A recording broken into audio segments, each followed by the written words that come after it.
Well, thank you very much. Is that working? Thank you. Well, first of all, I would like to start by thanking the organizers for asking me to give this lecture at the official opening of your new research center. It is a great honor to have been asked, and indeed your kindness in bestowing that honor is one reason why I accepted the invitation. There are, however, two other, and as I hope to show related reasons why I was keen to do so. Now, the first one was immediately apparent to me. I'll get back to that in a second. And the second reason dawned upon me as I gradually began to formulate my thoughts on the subject, or perhaps to put it differently, as the full consequences of what I had so cheerfully agreed to do began to sink in. Now, the first reason, and the straightforward one, was that it gave me a chance, or that's what I hoped at any rate, a chance to step back and to reflect more systematically and self-consciously on the record of research in the broad field of peace and conflict, and in particular to reflect upon the relationship between research, policy and practice, and to do so not only in light of my own work in the field over the past 20 years, which includes, as I perhaps should just point out to you as well, that I've been straddling the world of the Institute as well as the university world. I was Director of Studies for 3 years at the International Institute for Strategic Studies. So I'm keen to do it for that reason as well, but also because I was very taken by your aims and expectations for the school. And what appealed in particular was the explicit emphasis that you made of the virtues of working across disciplinary boundaries and of drawing upon, not just drawing upon, but recognizing the necessity of doing so, drawing on different traditions, perspectives, and methodological approaches to the study of peace and conflict. And that's very much my own view, born out of my experience, both as a research administrator and researcher, and I'll explain and elaborate on that more fully. Now, the second reason I alluded to above reflects, no doubt in part, and we touched on it here as well, my background, which is in higher education in the United Kingdom. Though I wouldn't raise it if I didn't think that it highlights issues of interest to this audience as well. And to be very blunt, what I have in mind here are certain threats that currently face research and teaching in the social sciences and the humanities. One aspect of that threat, and I mentioned it since you did, Christian, as well, talk about money. One threat, of course, is the general squeeze on funding. Now, that's not what I'm going to talk about, though I very much hope the Norwegian government will do the decent thing and give you money for this project. My concern is with a slightly more insidious threat. And this is one that demands of the social sciences and the humanities that research output, quote unquote, should demonstrate impact, usefulness, and relevance, quote unquote, and crucially, that these should all be and can meaningfully be measured in categories borrowed from the field of management science. You will recognize it, particularly those of you who try to write articles, key performance indicators, metrics, indicators of esteem, units of assessment, impact, and impact factors. Now, I don't want to be misunderstood, and I don't want the organizers to be alarmed. I didn't come here to use this as a political platform. And I'm certainly not suggesting for a minute that a taxpayer, whether they're Norwegian or the UK taxpayer, doesn't have a real right to know how funding for higher education and research is being used.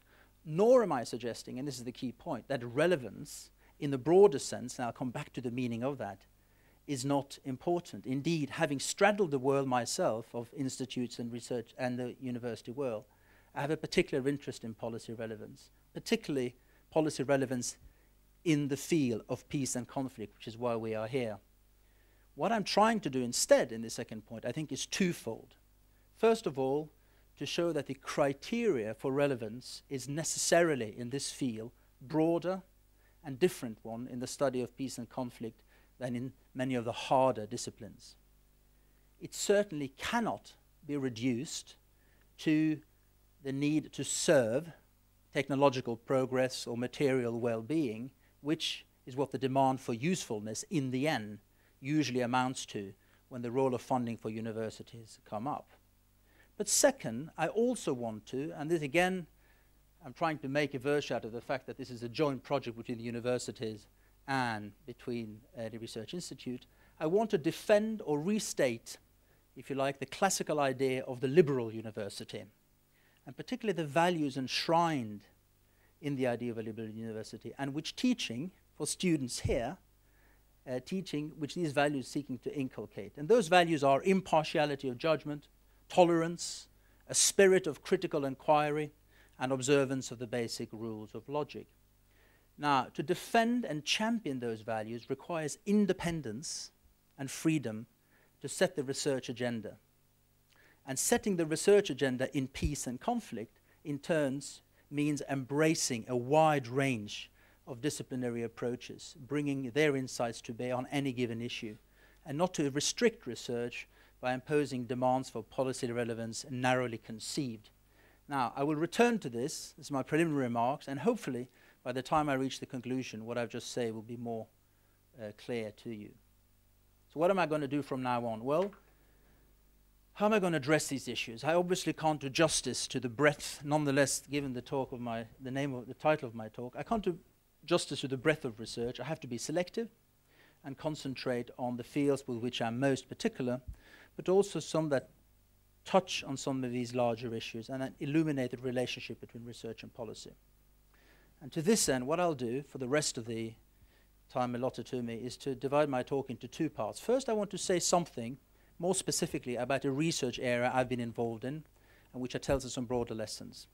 And that's a study of contemporary civil wars, specifically the so-called debate on greed versus grievance, and the role that greed-driven explanations for civil war have done in stimulating debate about economic agendas in civil wars. I'll come back to that in a minute. The first I want to talk about is to try to illustrate some of the broader points by looking at this particular debate.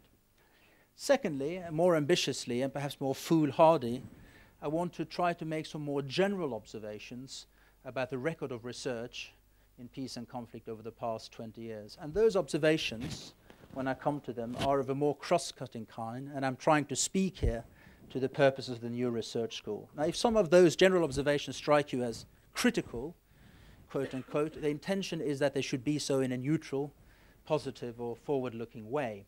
Challenges, if you like, for the school as well as for the field. So let me start with the first thing, the greed-grievance debate and the study of civil wars. Now, apart from this being an area where I myself have been active, which is not a bad reason for talking about it, there are several reasons why in the context of my overall argument I think this is an important debate. Three, let me very quickly say what they are. First, the subject itself, that is, what are the origins and dynamics of contemporary civil wars? What is the relative weight and importance of economic agendas in terms of explaining their causes and persistence, is obviously of central interest and central concern to the field of peace and conflict studies. It is that because obviously it reflects the predominance of intrastate conflict in the international contemporary system, and also because we, that is the international community, quote unquote, have taken a growing interest in, partly for normative reasons, such conflicts through peace building, various forms of intervention. So the subject itself is obviously very important. The second reason why I think this debate is relevant to our discussion here is that it's an interesting case study, as I hope to show, of the relationship between research and policy. And it is that for better and for worse, and I'll explain what I mean by that. Finally, I think the way we've traveled in this debate and where we are today in terms of understanding the economic aspects of civil war is also an interesting picture of the evolution of the research process itself. I think it demonstrates the importance of independent academic research. What do you mean by independent academic research, you might say? Well, I could add, by contrast, for example, to advocacy work done by NGOs, much of which is very, very important, but which often tends to reduce the complexity of a given conflict to one issue they're championing for. But I think the debate also shows how knowledge and understanding in the field of peace and conflict is acquired. And again, particularly, it demonstrates the value of interdisciplinary approaches. So let me say a little bit about the debate and go into the meat of things. What's the greed and grievance debate fundamentally about? Was that water for me? Thank you very much. Sorry about that.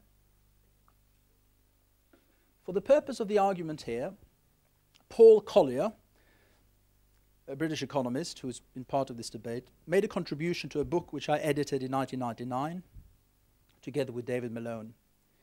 And he wrote an article in that which, for the purpose of argument here, could be seen as a starting point of that debate. Obviously, it's not as simple as that, but it's useful.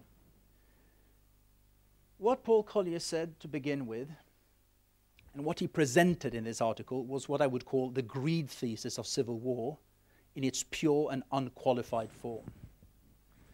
He said, and I quote, that a useful conceptual distinction in understanding the motivation for civil wars is that between greed and grievance. Drawing on statistical data for civil wars that he had gathered from the mid-60s, his conclusion at the time was stark and unequivocal. Grievance-based explanations for civil war, he said, were seriously wrong. In uncompromising terms, he argued instead that what we have to do, the way to explain why these wars start, is to look at greed and quest for loot by rebel actors or insurgents. It most certainly was not to be found in what he dismissively referred to as self-serving narratives of grievance, or in any claim on the part of insurgents and rebels that they were fighting for justice. In addition to that, and crucial to the thesis, he argued that the likelihood of greed-driven conflicts erupting was particularly high in countries that relied heavily on primary commodity exports, that had a surplus of young, unemployed, and poorly educated men, and, thirdly, that were experiencing a period of rapid economic decline. That, in short, was the greed thesis of contemporary civil wars, as I said, in its pure and original form. And you understand I'm going on to qualify it, and Collier himself has qualified it. The focus was on rebel or insurgent groups and the ways in which they sought personal enrichment or finance to continue fighting through the exploitation of natural resources. And this helped to explain a puzzle that had emerged in the 1990s. How is it, after the end of the Cold War and the collapse of patron-client relationship and superpower proxies, that there was a rise in self-combatant or self-financing for combatants? How were they able still to raise funds? Now, this thesis was very soon subject to criticism on various grounds, and I'll come back to that in a minute. But there are several things worth noticing, and this comes back to my point about the relationship between research and policy. Let me mention what they are. First of all, the greed thesis had a very marked impact on international policymaking towards civil wars. So, students, it's not a waste of time. You might come up with good ideas and there will be an impact, especially within the United Nations. UN-sponsored efforts to reduce trade in conflict goods and other measures to undermine the capacity for income generation by rebel movements, including sanctions against non-state actors and secondary sanctions on neighboring states, Liberia, can be traced back, at least in part, to the widespread acceptance early on of greed and rebel-centric explanations for civil war. And as I said more specifically, in the late 1990s, the Security Council action in relation to Angola, Sierra Leone, and Democratic Republic of Congo were all shaped by assumptions inherent in this greed thesis. So the question is, why this attraction? Why this attraction of the thesis? Well, here I think the answer is twofold. Part of it is positive and a good one. The other one is slightly more troubling.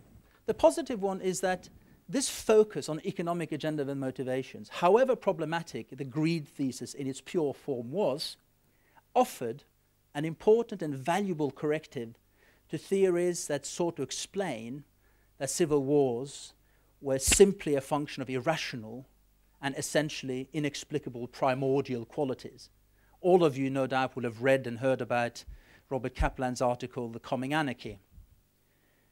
Paul Richards dubbed this kind of writing, much of it journalistic, but not all of it, as a kind of new barbarism thesis.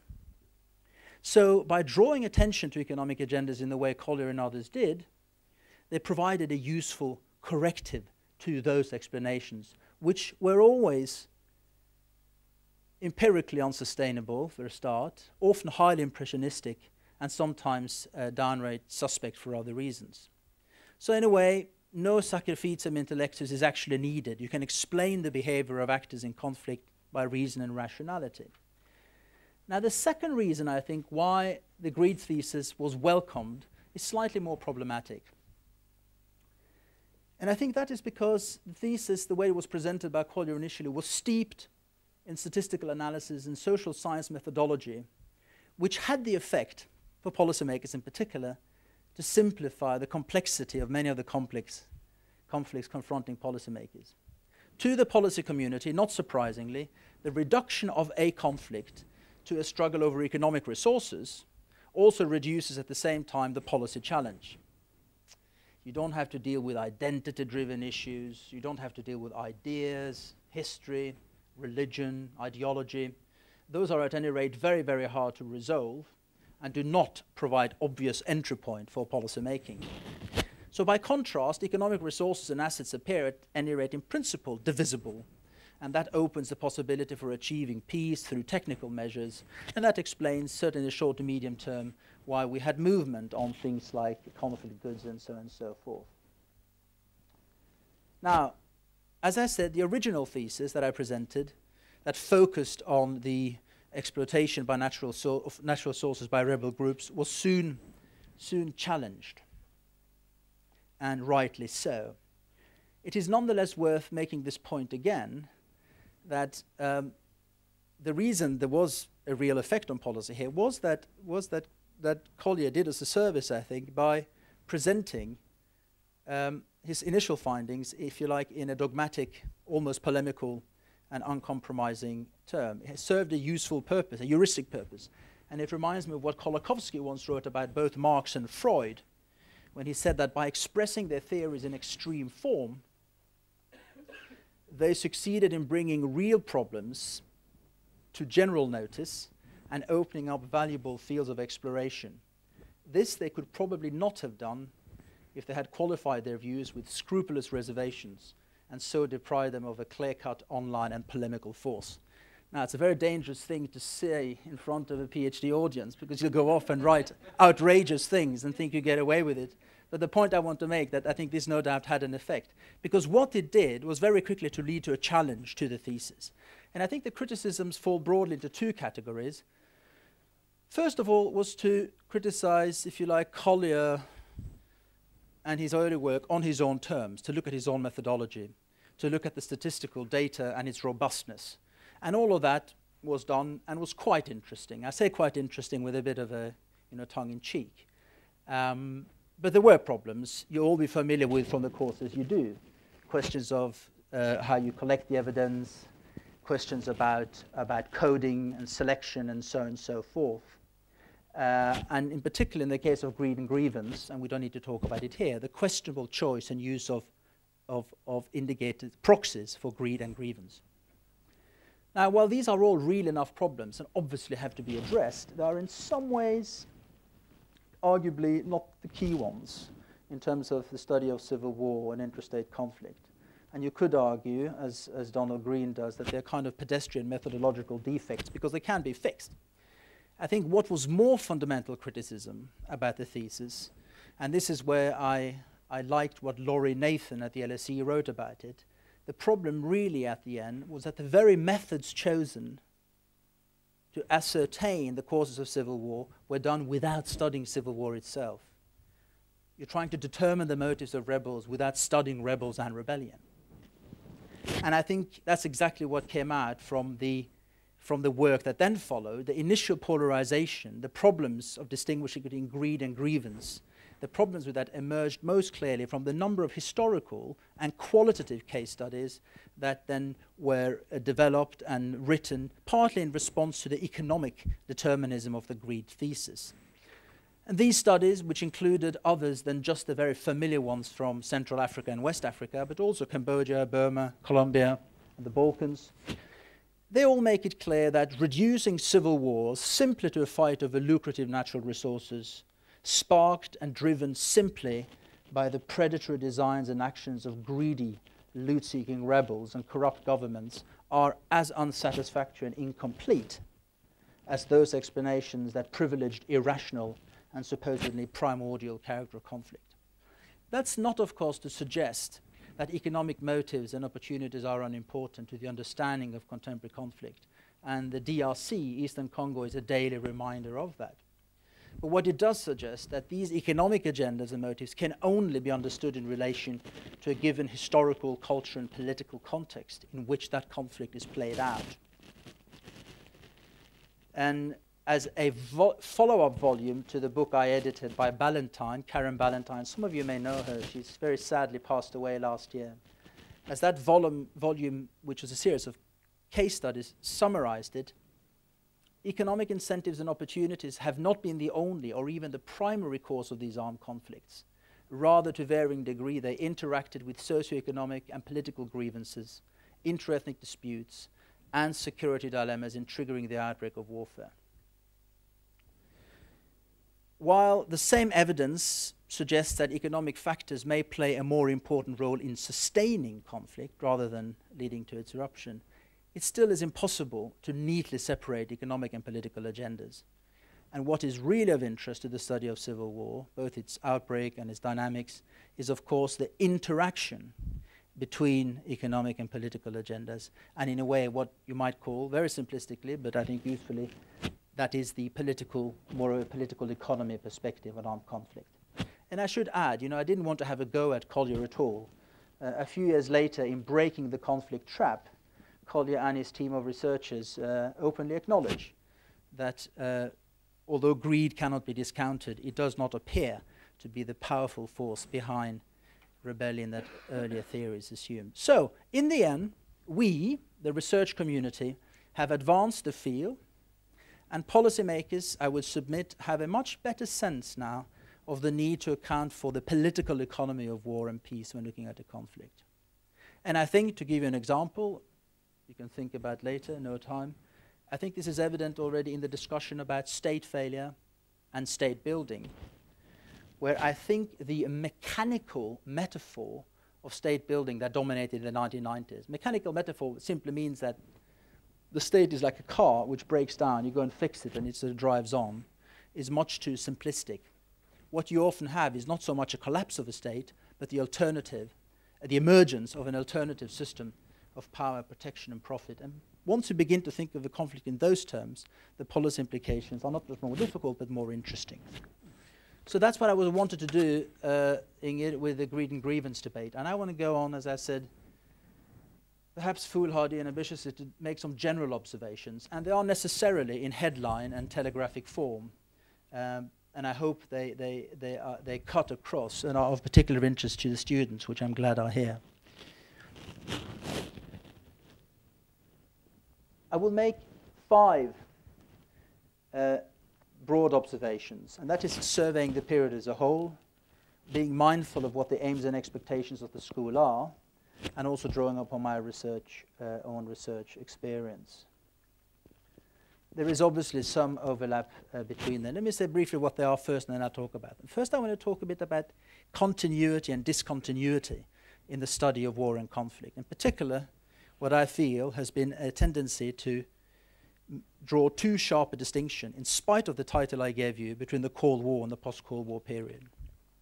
Secondly, I want to talk a little bit about what I feel has been a problem, particularly in the study of outside intervention in civil wars and peace building, the tendency to abstract the tasks of outsiders from the political, cultural, and historical context where they are intervening. Thirdly, I want to say a bit more about the value of multidisciplinarity.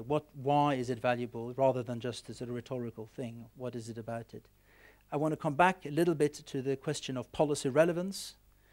Fifthly, I want to say a little bit, very much aimed at students, but relevant to everyone, the writing on, the style of writing and clarity of presentation dealing with war and peace. And finally, I will make some brief conclusions about what unites us all in this big family of researchers on the subject. First observation, continuity and discontinuity with the Cold War period. I'm struck, looking back, as I had to do when I was preparing this, that we still, and certainly in the early 1990s, made too sharp a distinction, both in the policymaking community and among academics, between the Cold War and the post-Cold War era. And here I'm very sympathetic to Tony Judd's remark, and I quote from his reflections on the century that has just passed, or 10 years ago now, "Of all our contemporary illusions, the most dangerous is the one that underpins and accounts for all the others." And that is the idea that we live in a time without precedent, that what is happening to us is new and irreversible, and that the past has nothing to teach us, except when it comes to ransacking it for serviceable precedents. Now, the reason why we had this sharp distinction, of course, are not surprising, and I'm not suggesting that there wasn't a fundamental change, but the consequences have been real and costly in terms of policy outcome and often in the quality of research, especially where aspiration has been confused with analysis. Let me give you a few examples to make my point. Many of you will remember that in 1992, the Secretary General of the United Nations produced a report known as An Agenda for Peace, which is still, in many ways, certainly in the terms that were introduced, a sort of point of reference for the debate and provides the categories. Now, if you look at that particular report in detail, you find quite extraordinarily that the whole analysis in there, although much of it is good, manages to look at the role of a revitalized United Nations without any reference to the concept or notion of interests, as if states and actors do not have interests. Now, this might have looked briefly like that after the Iraq War in 1990 and the end of 40 years of a systematic Cold War rivalry, but clearly we learned very quickly in the next 3 years, and indeed the follow-up documents, the supplement to an Agenda for Peace, corrected that. Another example would be that, of course, the analysis of many of the early post-Cold War conflicts were so shaped by the prism of the Cold War that once it was lifted, very unrealistic expectations about the prospects for peace, as it ignored local and historical roots of conflict. I think it was in 1990 that Chester Crocker, who was then Assistant Secretary of State for Africa in the State Department, wrote a book called High Noon in Africa. And essentially what he was telling his audience that we now have the Cubans out, we have the East Germans out, South Africans are no longer destabilizing it, we have a blank white page. We can start again, start afresh. And partly on that basis, the support for the initial Angolan peace process, which, as you know, ended catastrophically with 400 electoral observers deployed in a country 2/3 the size of Western Europe, and led to a catastrophic resumption of the civil war there in 1992. Again, very much prisoner of our earlier assumptions. The New Wars thesis, which Øyvind Øster has written about, is another example. The New Wars thesis briefly holds that the goals, objectives, and means of financing contemporary wars, especially in the developing world, are so qualitatively different today that we have to give them a label of new. That, again, to me, similarly ignores important elements of continuity with Cold War and even early history. We'll go into the details later. Perhaps final example from my own work, which I think is interesting, is that of peacekeeping. I was very struck by, having looked at the literature later, how much great literature was written about the problems of peacekeeping and challenges of consent, impartiality, use of force in the mid-1960s. Coming from Norway as well, the Oslo papers, mid-1960s being right after the first Congo operation from 1964. Very high quality work, deeply relevant to the challenges we are facing in the Congo today. But there was a very conscious effort in the early 1990s to distance oneself from everything that had gone on beforehand. In actual fact, some of the problems and challenges are very similar.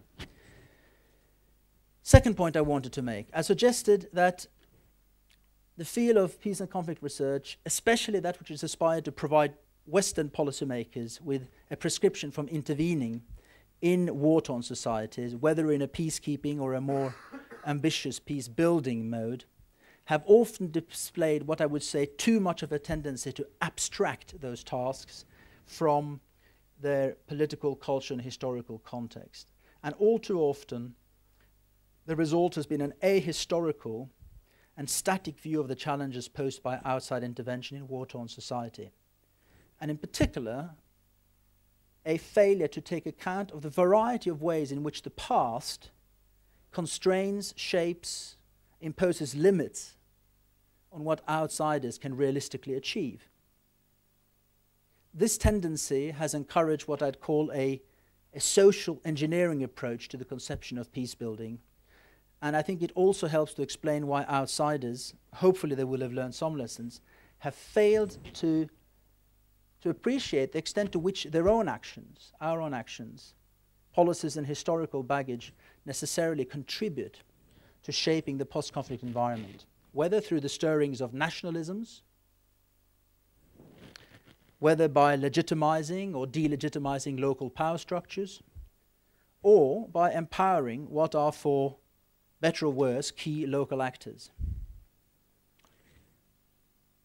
Of particular concern has been the tendency, I think, on a recurring failure to acquire, let alone make use of knowledge of local conditions and realities.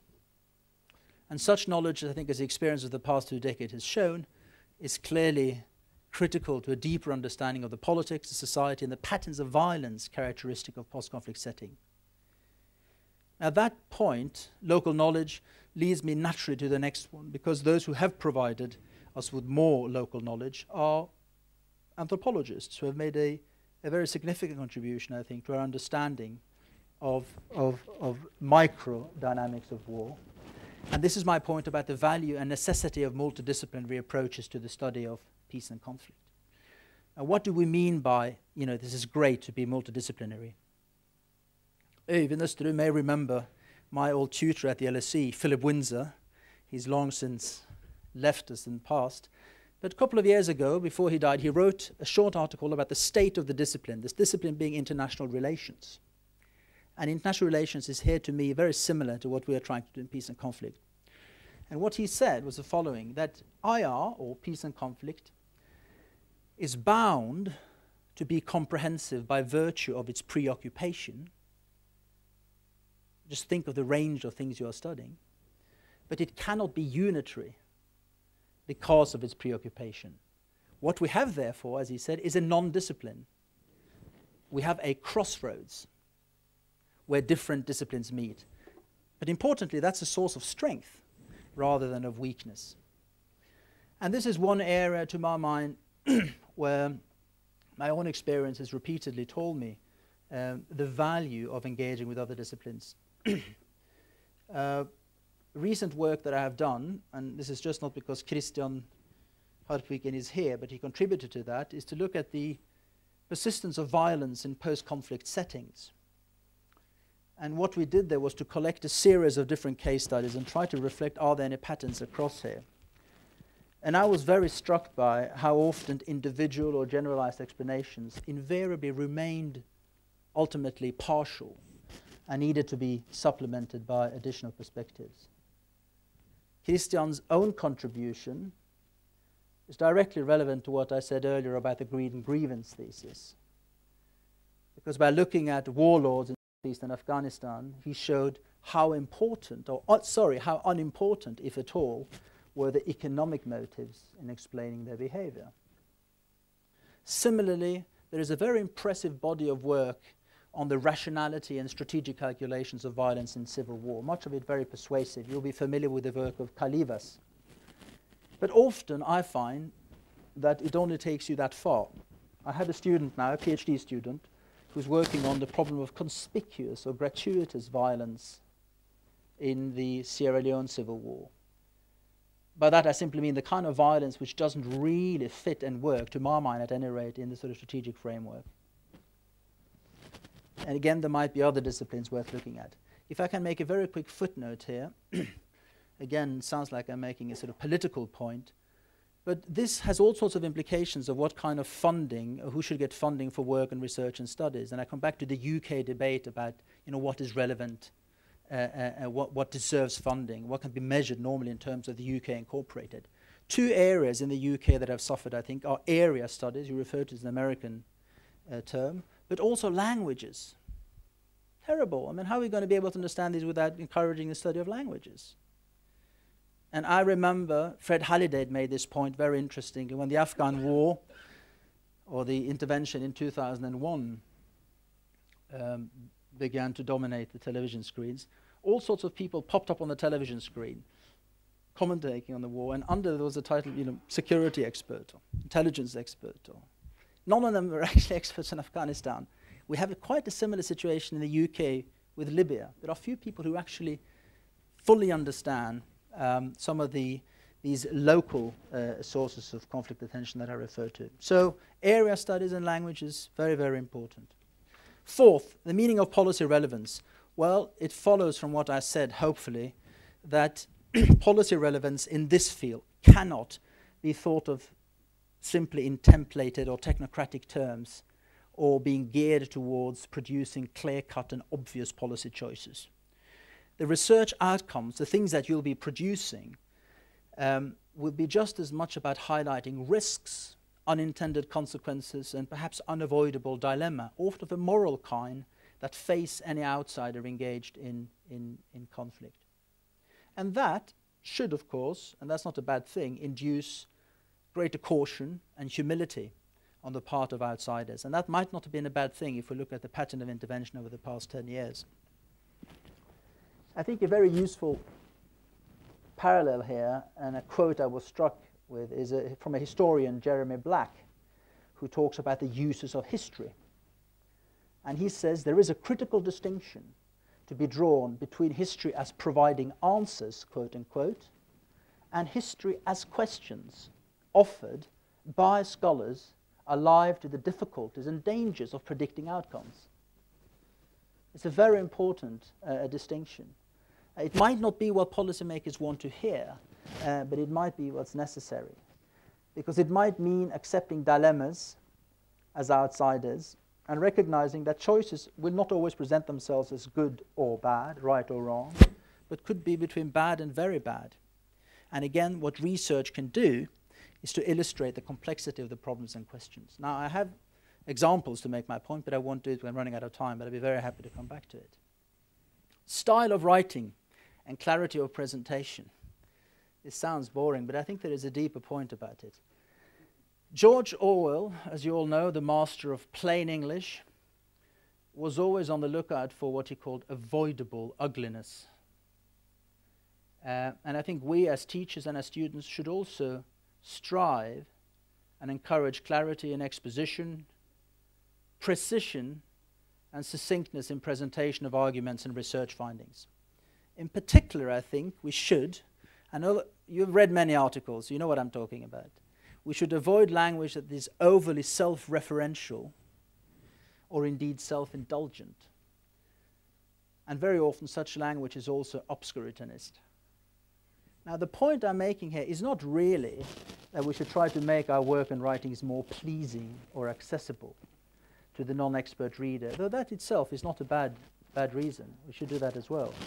The real point, again to quote George Orwell, is that the great enemy of clear language is sincerity, and that the process of writing itself, however painful, as anyone who has struggled with an article or a PhD thesis knows, is in fact an integral part of working out the issues you're trying to say. So what I do to my students, they ask, how do I write essays and things like that? I do it very easy. I give them a copy of Orwell's article, English and the Politics of the English Language, where George Orwell gives you a very simple set of rules, which I think are deeply relevant to what we're doing as well. This is what he says. A scrupulous writer, in every sentence that he writes, will ask himself at least 4 questions. First, what am I trying to say? What words will express it? What idiom or image will make it clearer? And is the image fresh enough to have an effect? And he will probably ask himself two more questions. Could I have put it more shortly? Or have I said anything that is avoidably ugly? Now, the point I want to make here is not to be, pedantic and pedagogical, but simply that the process of writing these things out themselves is part of what the research process is. And there you can imagine there are all sorts of things we could talk about here. Too much is being published, there are too many journals, the editing process is gone, and so on and so forth. But I think you get the point. Finally, my very last point is under a heading I've written down, what unites us. What I mean by that is I have emphasized the virtues of multidisciplinarity. I have spoken of the field as a crossroads where disciplines meet, sometimes clash, but are always engaged in a discourse. What unites us is, of course, another fact about this crossroads, and that is that it's also about the articulation. We're also engaged in the articulation of values. And that's ultimately what unites the research community. And that brings me back to the idea, now you see it all comes together beautifully, the idea of a liberal or open university, if you like, and the values underlining it, chief of which is the realization of our common humanity. And what does that mean? Well, common humanity means that humans are equal, but not in terms of resources, abilities, entitlements, and endowments. And that's, of course, what you know from the study of conflict and research. But they are equal in dignity, which means, of course, that people are to be treated and viewed as ends in themselves. And that is the basis for our common humanity. And ultimately, that is also what the study of peace and conflict is about. And we shouldn't be bashful about that or hide it. Now, finally, you might say, well, now he's gone all soppy. He wanted a nice sort of soppy end to his talk. But even this point about a common humanity has a deep policy relevance in the way I tried to define that term earlier. And I'm referring here to a great deal of work that has been done on the study of genocides, tragically, which has been with us and has not left us in this century, genocide and mass atrocities, work on preventing it, crimes against humanity. You're familiar with the debates about responsibility to protect and so on and so forth. The point I want to make is I think one thing that emerges from that work is that one precondition, if you can call it that, for genocides, mass atrocities to actually take place is that humans are stripped of their humanity. That particular process is critical. There is no coincidence that the Hutus used the word cockroaches, as you will remember, to describe the Tutsis. Cockroaches are something you trample on the ground and kill. That's an important part of the process of making a genocide possible, by first denying the common humanity of the victims. So even in that sense, the kind of work that is being done in study of conflict research, and again I said we shouldn't be embarrassed or bashful about it, it's still very proper and scientific, and we don't mix aspiration analysis, but ultimately it is about the realization of common humanity. Thank you.